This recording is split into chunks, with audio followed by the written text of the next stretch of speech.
সনদ সুজাতীয় সংবাদ থেকে পাঠ করছি। এখানে ঋষি সনদ কুমার ধৃতরাষ্ট্রকে বলছেন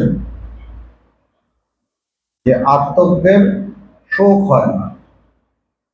যে ব্রহ্মজ্ঞ, যিনি আত্মজ্ঞ নিজেকে জেনেছেন, তার দুঃখ হয় না। কি বলছেন উনি? দেহেন্দ্রিয়াদি সর্ব পদার্থে আত্ম অভিমানী পুরুষগণের মধ্যেও যিনি এক সর্বান্তর নিত্যমুক্ত আত্মাকে সম্যক দর্শন করেন, তিনি ঐরূপ দর্শন অনন্তর কেনই বা শোক করিবেন? মানে হচ্ছে, দেহ ইন্দ্রিয় সর্বপদার্থে আত্ম অভিমানী পুরুষগণের মধ্যেও যারা অজ্ঞানী, এক কথায় দেহ এবং ইন্দ্রিয়কেই যে আমি বলে জানে, তারা কি? তারা অজ্ঞানী। অজ্ঞানের জন্যই এটা হয়। স্বরূপকে আমি বলে জানতে পারছি না, ব্রহ্মকে আমি বলে জানতে পারছি না, সত্যকে আমি বলে জানতে পারছি না, আমার দেহটাকে আমি বলে জানছি, দেহটাকেই সত্য বলে জানছি। তো বলছে, দেহ এবং ইন্দ্রিয়কেই যে আত্ম অভিমান করে, মানে আমি বলে জানে, তাদের মধ্যেও যিনি এক সর্বান্তর নিত্যমুক্ত আত্মাকে দর্শন করেন, বলছে তাদের মধ্যেও যিনি এক ব্রহ্মকে দর্শন করেন, মানে যিনি ব্রহ্মজ্ঞ, তিনি তো শুধু নিজের মধ্যে ব্রহ্মকে দর্শন করেন না, তিনি সর্বভূতে দর্শন করেন। সর্বভূতে যে দর্শন করেন, তার মধ্যে মহাপুরুষদের মধ্যে দর্শন করেন না। বলছে যারা মহাপুরুষ নন, যারা অজ্ঞানী, তাদের মধ্যে দর্শন করে, যাদের মধ্যে অহংকার আছে, ইগো আছে, তাদের মধ্যে দর্শন করে। তো কি বলছেন? দেহ ইন্দ্রিয়াদি সর্ব পদার্থে আত্ম অভিমানী পুরুষগণের মধ্যেও যিনি এক সর্বান্তর, সবার অন্তরে আছেন সেই আত্মা, এইভাবে দেখেন, নিত্য মুক্ত আত্মাকে সম্যক দর্শন করেন, এবং সেই আত্মা কি? নিত্য মুক্ত। সেটা নিত্য এবং মুক্ত, প্রত্যেকের মধ্যে আছেন, অজ্ঞানীর মধ্যেও আছেন, পাপী তাপী সবার মধ্যে আছেন। এইভাবে যার যার দর্শন হয়, দর্শন মানে অনুভব। দর্শন বলতে আমি তাকালাম, কিছু একটা দেখলাম, ওরকম না, মানে অনুভব যিনি করেন, তিনি ঐরূপ দর্শন অনন্তর কেনই বা শোক করিবেন? বলছে তার আর শোক টোক থাকে না। এরকম দর্শনের পর তিনি কেন শোক করবেন, কেন দুঃখ থাকবে তার? তো এটা ব্যাখ্যা করছেন, সর্বভূতে নিজের আত্মাকেই অভিন্ন রূপে দর্শনকারী পুরুষশ্রেষ্ঠ কৃতার্থ হইয়া যান বলিয়া তাহার আর কোনো শোক থাকে না। শ্রুতিও এই কথা বলে। সর্বভূতে যিনি আত্মাকে দেখেন, তিনি কৃতার্থ হয়ে যান, তো তার আর কোনো শোক দুঃখ এগুলো থাকে না। এবং বেদেও এই কথাটা আছে, শ্রুতিতে আছে, তত্র কো মহ কো শোকা একত্ব মনুপশ্যত। বলছে যিনি এক দেখেন সর্বভূতে, তার কোথায় মোহ, কোথায় শোক? ওই মুক্ত অবস্থায় সর্বত অনুগত এক নিত্যমুক্ত আত্মাকে দর্শনকারী পুরুষের শোক বা মোহ কিছুই করিতে পারে না। ঈশ্বর উপনিষদ। কেন করতে পারে না? কেন শোক হয় না? শোক হয় না কেন? এটা তো একটা প্রশ্ন। আমাদের তো সবারই শোক দুঃখ এগুলো আছে, তো তাদের কেন শোক হয় না, তাদের দুঃখ হয় না কেন? কেননা তারা এককে দেখেন, তারা এককে অনুভব করেন সবার মধ্যে।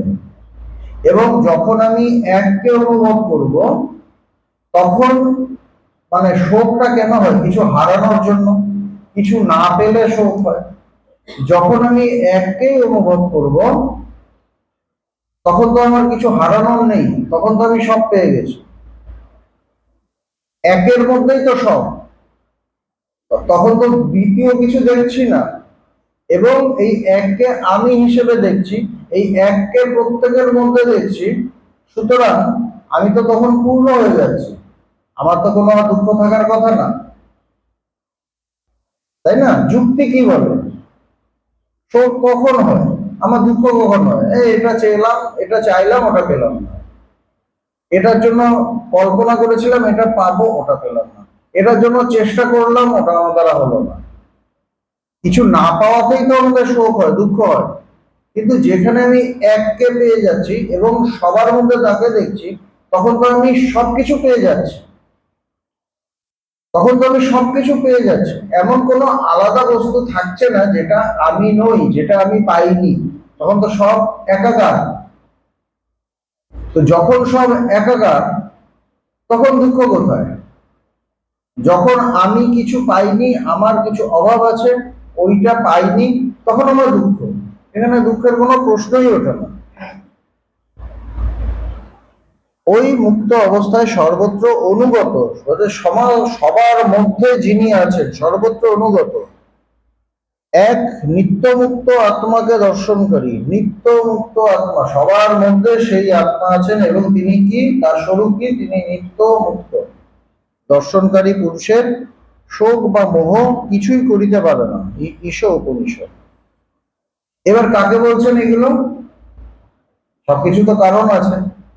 তিনি তো খুব টেনশনে পড়েই, খুব দুঃখে পড়েই, তার অনেক ভেতরে কষ্ট আছে, অনেক যন্ত্রণা আছে। ধৃতরাষ্ট্র কাউকে বলতে পারছেন না, না পারেন ছেলেদের ঠিক করতে। তারও নিজের লোভ আছে যে আমার ছেলেই রাজা হবে, আমার ছেলেই আসলটা পাবে, রাজ্যপাট পাবে, অন্য কেউ পাবে না। কিন্তু ওইদিকে দেখছেন বিরাট প্রবল প্রতাপশালী সব সৈন্যদল আছে, কৃষ্ণ আছেন ওখানে, অর্জুন আছে, ভীম আছে, বিরাট বিরাট সব যোদ্ধা আছে। এবং টেনশন তো আছেই যে আমার ছেলেরা থাকবে কিনা, বাঁচবে কিনা। এবং বাবার তো একটা শোক আছে, মোহ আছে।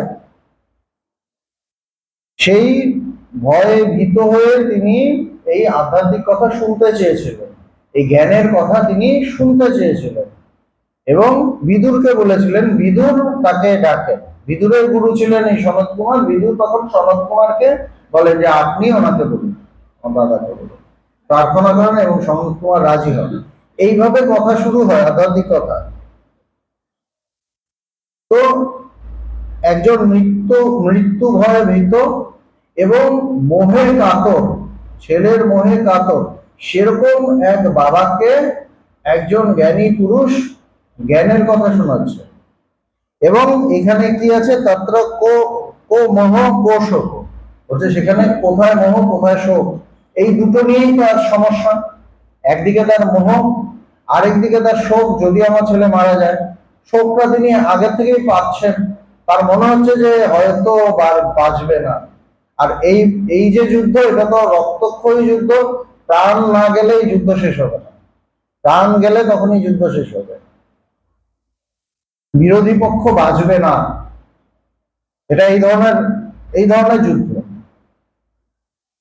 সুতরাং তার জন্য যে সব থেকে আসল যে জ্ঞান, সেইগুলোই কিন্তু তিনি বলছেন ধৃতরাষ্ট্রকে, সনত কুমার। নিত্যমুক্ত আত্মাকে দর্শনকারী, বলছে সবার মধ্যে যিনি আত্মা আছেন তাকে যে দর্শন করে, তার মোহ হয় না, তার শোকও হয়। আমরা তো নানা ইয়েতে আমরা অনেক দুঃখ পাই, ও আমাকে এই করলো, ও আমাকে এই করলো, ও। কিন্তু এখানে সত্যকে জানলে, এককে জানলে, আমি আর কোনো অভাব বোধ থাকে না, একাকার হয়ে যায় সমস্ত কিছুর সাথে। কোনো ভেতরে আর কোনো চাহিদাই থাকে না, মনে হয় না যে এটা আমার নেই, আমার কি হবে, এই মনে হয় না।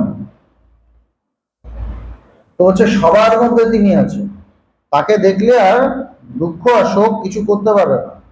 এই প্রকারে ভগবান শ্রী সনত সুজাত আসন্ন সমরে পুত্রাদি স্বজনগণের মৃত্যু ভয়ে ভীত ভগবান ধৃতরাষ্ট্রকে শোক মোহ অতিক্রম করিবার একমাত্র উপায় আত্মজ্ঞান, আত্মতত্ত্ব জ্ঞানের উপদেশ পুনঃ পুনঃ দিতেছেন। বারবার একই কথা বলছেন, বারবার বলছেন একটাই কথা, যে তুমি এটা জানো, এটা জানলে তোমার কিছু থাকবে না। এই রূপে এই গ্রন্থের উপক্রম ও উপসংহারের এক বাক্যতা স্পষ্টীকৃত দৃঢ়কৃত হইল। পূর্বোক্ত বিষয়টি পুনরায় বর্ণন করিতেছে। বলছে যেটা আগে বললাম সেটা আবার বলছে। যেমন ভগবানের কাছে গেলে ভগবান এত বছর ধরে কি শুনিয়েছেন, তুমি সত্যকে জানো, এটাই তো মূল কথা। ঠাকুর কি বলছেন, ঈশ্বরলাভ জীবনের সবকিছু, আসল জীবনের উদ্দেশ্য। একটাই কথা তারা বারবার বলেন, তাই না? কথা তো একটাই, সেই একমাত্র আত্মাকে যেন অন্য বাক্য পরিত্যাগ করো, তিনি অমৃতে শেখো, একটাই কথা, এটাই বারবার বলেন তারা। তো সেটাই সনত কুমারও বলছেন। তো এখানে কারো যদি প্রশ্ন হয় যে এটা তো বারবার একই কথা, এটা এটা কি দরকার, একবার বললে তো হলো, শুনেছি তো, আবার বলছেন কেন? আমরা জাগতিক ভাবে বলি না, হ্যাঁ বললি তো আবার কি, কিন্তু এখানে একটাই বলা হবে। তো বলছেন যে ইহাতে পুনরুক্তি দোষ সংকনীয় নয়। এখানে পুনরুক্তি যেটা আবার বলছেন, এটাতে কোনো দোষ হয় না। কারণ পূজ্যপাদ ভাষ্যকারও বলিয়াছেন, ন মন্ত্রাণাম জামিতা अस्ति। শ্রুতি ভগবতীর কোনো আলস্য নাই। পরম করুণাময়ী শ্রুতি দেবী কিসে জীব ভববন্ধন হইতে মুক্ত হইয়া পরম আনন্দের অধিকারী হইবে, এই উদ্দেশ্যে একই বিষয় পুনঃ পুনঃ উপদেশ দিয়া থাকেন, যাহাতে কোন রূপে অসহায় জীবের একটু চৈতন্য হয়। বলছেন কি, যে শ্রুতি ভগবতীর কোনো আলস্য নাই। শ্রুতি মানে বেদ, শ্রুতি বেদের আরেক নাম হলো শ্রুতি, তাকে ভগবতী হিসাবে বলছে। ভগবতী মানে স্বয়ং ঈশ্বর। বলছে তার কোনো আলস্য নেই। কিসে আলস্য নেই, মানে একই কথা তারা বারবার বলছে, কোনো আলস্য নাই। পরম করুণাময়ী শ্রুতি দেবী, বলছে তিনি পরম করুণাময়ী। কিসে জীব ভববন্ধন হইতে মুক্ত হইয়া, জীব কিভাবে তার বন্ধন থেকে মুক্ত হবে, মুক্ত হয়ে পরম আনন্দের অধিকারী হবে, পরম আনন্দ, এই উদ্দেশ্যে একই বিষয় পুনঃ পুনঃ উপদেশ দিয়া থাকেন। একই বিষয় বারবার বলেন, একটাই কথা বলেন বারবার, যাহাতে কোন রূপে অসহায় জীবের একটু চৈতন্য হয়। তখনো মানুষ অসহায়ই ছিল, তখনো যে সব মানে এক একজন বিরাট বিরাট জ্ঞানের অধিকারী পুরুষ ছিল তা নয়, তখনো অসহায় ছিল। এই জন্য শ্রুতিকে বারবার বলতে হয়েছে। এই যুগে তো বলেনি, শ্রুতি তো অনেক আগের কথা, কিন্তু দেখা যাচ্ছে তারা বারবার বলছেন, এই জন্যই বলছেন।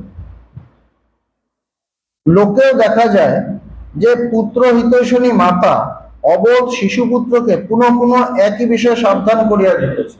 মা যেরকম তার বাচ্চাকে একই বিষয়ে ভালো করে পড়বি, কিন্তু মন দিয়ে পড়, একবার তো বলছে না, কোটি কোটি বার বলতেই থাকে, কানের মানে অবস্থা খারাপ খারাপ করে দেয়। কেননা সে তার সন্তানকে ভালোবাসে, জানে এটাই তার মঙ্গল। একই সেরূপ পরম করুণাময় ঋষি আচার্য শ্রেষ্ঠ শ্রী সনত কুমারও একই বিষয় পুনর্বার প্রকারান্তরে বর্ণন করিতেছে। বলছে নানা রকম ভাবে ভাষা একটু এদিক ওদিক করে একটা কথাই বলছেন তারা।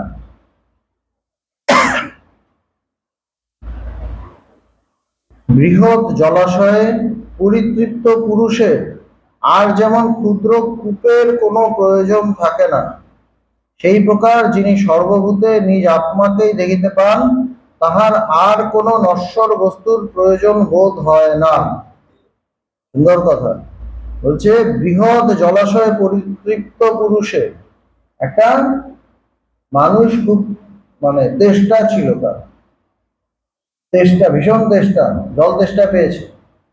সে একটা কুয়ো খোঁড়া শুরু করেছে। এবার ঘুরছে ঘুরছে, কাদা জল বেরোচ্ছে, ওটা তো তার তৃপ্তি হবে না। হঠাৎ একজন এসে বললো, আরে তোমার এখানে একটু দুপা এগুলোই তো একটা বিরাট সরোবর আছে, বিরাট বড় পুকুর আছে, পরিষ্কার টলটল জল, তুমি এখানে কি কুয়ো খুঁড়ছো? তখন সে এগিয়ে গিয়েই দেখে একটা বিরাট বড় পুকুর, মানে ওখানে সে আকণ্ঠ পান করলো এবং তার একদম ভীষণ তৃপ্তি হয়ে গেল। প্রাণ ঠান্ডা হলো, শীতল হলো, স্নান করলো, এই করলো, একদম ফ্রেশ, তখন কি আর সেই কুয়োর কাছে যাবে? আর কুয়ো খুঁড়বে?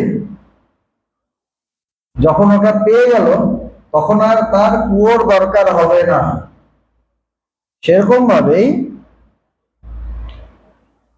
বৃহৎ জলাশয়ে পরিতৃপ্ত পুরুষের যেমন আর ক্ষুদ্র কূপের কোনো প্রয়োজন থাকে না, সেই প্রকার যিনি সর্বভূতে নিজ আত্মাকেই দেখিতে পান, তাহার আর কোনো নশ্বর বস্তুর প্রয়োজন বোধ হয় না। যিনি সর্বভূতে তাকে দেখেন, তার আর কোনো কিছুর দরকার হয় না। কোনো নশ্বর, আমার ওটা না হলে চলবে না, এটা না হলে চলবে না, এই জিনিসের আর তার দরকার হয় না। তখনই ঠিক ঠিক মুক্তি। আমরা বন্ধন কিসে? আমার এটা চাই, আমার ওটা চাই, এটা পেলাম না, এই হাহাকারে আমরা হাউতাস করি, এটাই আমাদের বন্ধন। যখন আমি তাকে পেয়ে গেলাম, সেই সত্যকে জানলাম, এবং জেনে আমি পূর্ণ হলাম, জানলাম এক আমি ছাড়া দ্বিতীয় কিছুই নেই, এক আত্মাই আছে, তখন আর কোনো কিছুর দরকার হয় না। তখনই মুক্তি, আসল মুক্তি। কারণ আত্মদর্শনেই তিনি কৃতকৃত্য হইয়া গিয়াছেন, তাহার আর ঐহিক বা পারত্রিক কোনো পদার্থেরই অভিলাষ নাই। ঐহিক মানে ইহ জগতে যেগুলো থাকে, জাগতিক ভাবে আমাদের যেগুলোতে আমাদের মন ছোটে, টাকা পয়সা, বাড়ি গাড়ি, এই সেই মান সম্মান, এগুলোতে আমাদের মন ছোটে, কিন্তু যে তাকে জানবে তার ওখানে আর খুব একটা টান থাকবে না। আর পারত্রিক মানে মৃত্যুর পর স্বর্গে যাব, ওখানে গিয়ে খুব ভোগ করব, এই শরীরে তো পারছি না, স্বর্গে গিয়ে একদম আমি ফ্রি, পুরো ভোগ করব, খুব খাবো, খুব এই করব সেই করব, এনজয়মেন্ট করব। বলছে পারত্রিক ভোগেও আর তার কোনো মন থাকে না, কেননা তাকে পেয়ে একদম পরিতৃপ্ত হয়ে গেছে। এই শ্লোকটা গীতাতেও আছে, এই ধরনেরই একটা শ্লোক।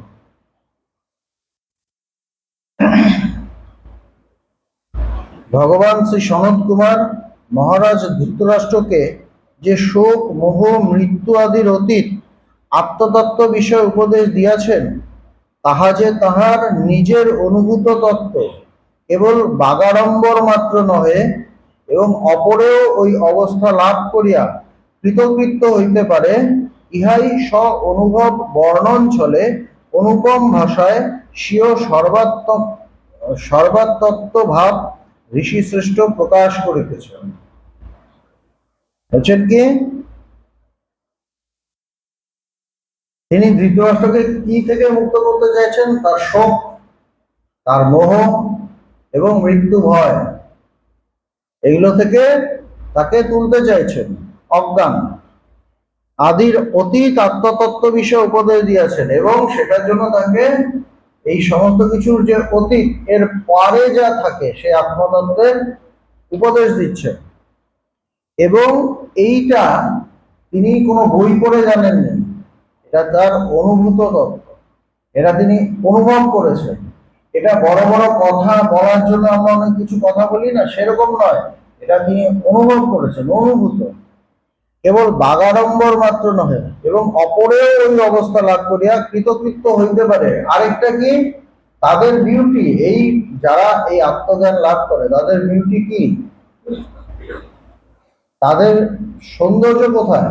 তারা বলে আমি পেয়েছি, তুমিও পেতে পারো, আমি লাভ করেছি, তুমিও লাভ করতে পারো। তারা কখনোই বলে না তুমি পারবে না, শুধু তুমি আমার শিষ্য হয়ে থাকো, আমার ভক্ত হয়ে থাকো, এগুলো তোমার দ্বারা হবে না। এইটা কিন্তু যারা ঈশ্বর লাভ করে তারা কোনোদিন বলে না। কারা বলে? যারা নিজেরা ঈশ্বর লাভ করেনি, তাদের উদ্দেশ্য হলো কয়েকজনকে আমার নিজের বশে নিয়ে থাকা। কিন্তু যিনি ঈশ্বর লাভ করেছেন, যিনি সত্যকে জেনেছেন, ভগবান এগুলো আমাদের বলতেন অনেক আগে। তখন 56B-তে তার বাড়িতে যেতাম, ভগবান বলতেন দেখবি একটা জিনিস, কে জ্ঞান লাভ করেছে কিভাবে বুঝবি, দেখবি ও তোকে এই জ্ঞান লাভ করার জন্য বলছে। দারুণ কথা, মানে তখন শুনে রেখেছিলাম, অত বুঝতাম, তখন অত বুঝতাম না, কিন্তু কথাগুলো পরের দিকে দেখেছি ঠিকই তো, যে যে দারুণ একটা আম খেয়েছে, সে সবাইকে বলবে আম খেয়েছো, দারুণ আম বেরিয়েছে, এবার দারুণ ফলন হচ্ছে।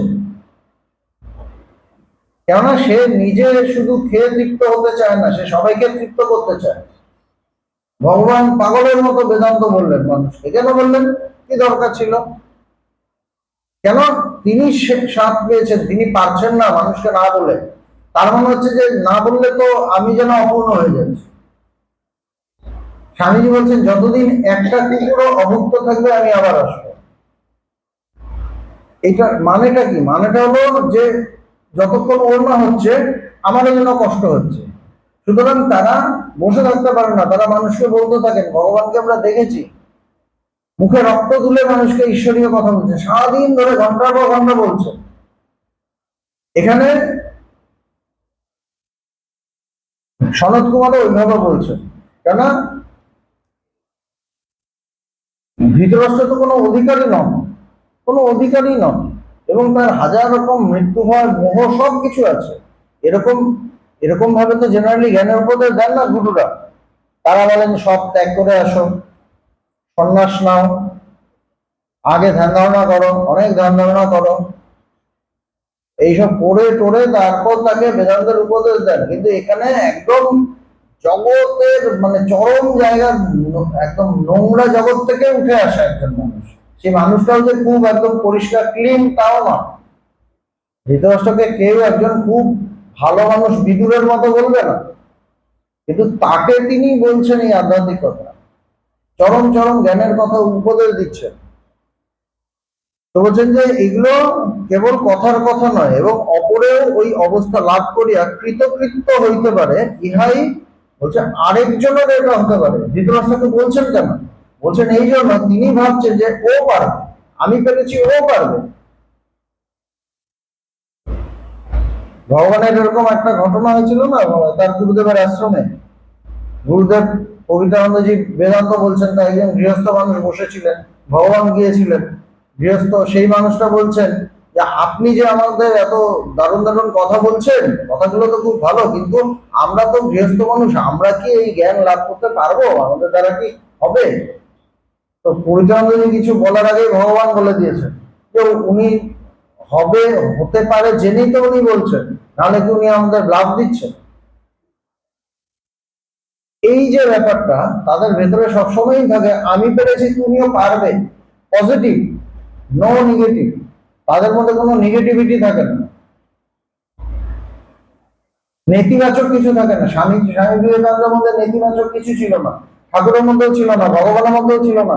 হ্যাঁ তুমিও পারবে, চেষ্টা করো, নিশ্চয়ই পারবে। এইটা হলো তাদের কথা। এখানেও কিন্তু সেম, সেই অবস্থা লাভ করিয়া কৃতকৃত্য হইতে পারে, ইহাই স্ব অনুভব বর্ণন চলে অনুপম ভাষায় স্বীয় সর্বাত্মত্ব ভাব ঋষিশ্রেষ্ঠ প্রকাশ করিতেছেন। নিজের অনুভব থেকে অনুভবের কথাগুলো তিনি বলছেন।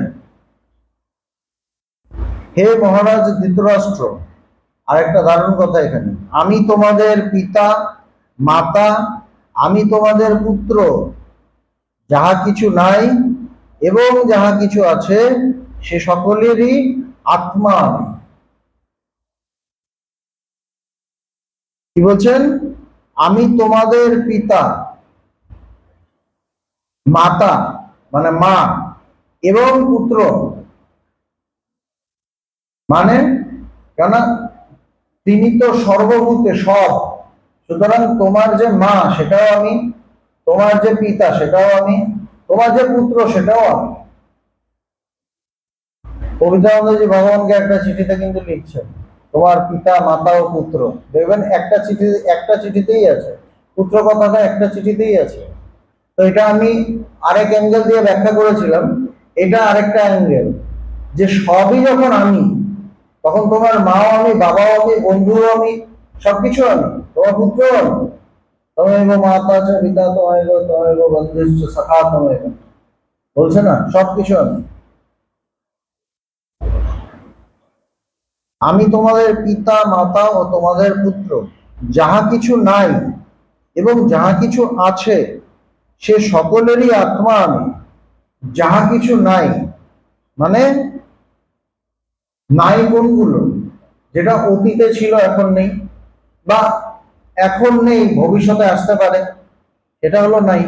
আর যাহা কিছু আছে মানে এখন বর্তমানে আছে, যাহা কিছু নাই এবং যাহা কিছু আছে সে সকলেরই আত্মা আমি, মানে সমস্ত কিছুর মধ্যে আমি আছি। আমি আছি, আমি আছি বলতে যে শুধু সনত কুমার আছে তা না, ধৃতরাষ্ট্র আছে, প্রত্যেকে আছে। আমরা সবাই সব হয়ে আছি, আমরা শুধু এটা জানছি না। আমরা সবাই সব হয়ে আছি, টোটালটা আমি, টোটালটা প্রত্যেকে, কিন্তু আমরা জানছি না। এটা জানতে হবে, এটা অনুভব করতে হবে। সে সকলেরই আত্মা আমি।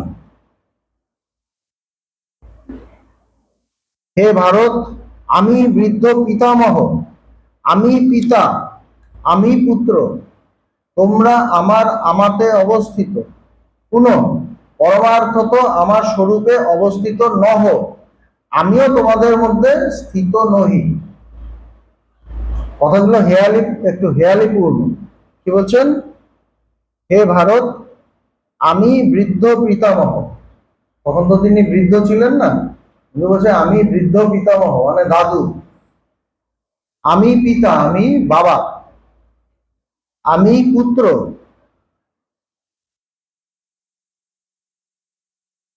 তোমরা আমার আত্মাতে অবস্থিত। বলছে আমার আত্মাতে অবস্থিত, আমি তো আত্মা, সেখানে তোমরাও আছো। আবার কি? পুনঃ পরমার্থত আমার স্বরূপে অবস্থিত নহ। বলছে আসলে আমার স্বরূপে অবস্থিত নও, তোমরা তোমার স্বরূপেই অবস্থিত, আলাদা কিছু না। পরমার্থত তোমরাও আমার নও, আমিও তোমাদের নহি। তুমি আমি এইসবই অজ্ঞানবশত কল্পনা ব্যতীত আর কিছুই নয়। বলছে তুমি আমি, এই টোটালটাই অজ্ঞান, টোটালটাই কল্পনা। আমি আলাদা তুমি আলাদা নয়, মানে কোন জ্ঞানের উপর দাঁড়িয়ে তিনি এই কথাগুলো বলছেন? আমার স্বরূপে অবস্থিত নও, আমিও তোমাদের মধ্যে স্থিত নহি।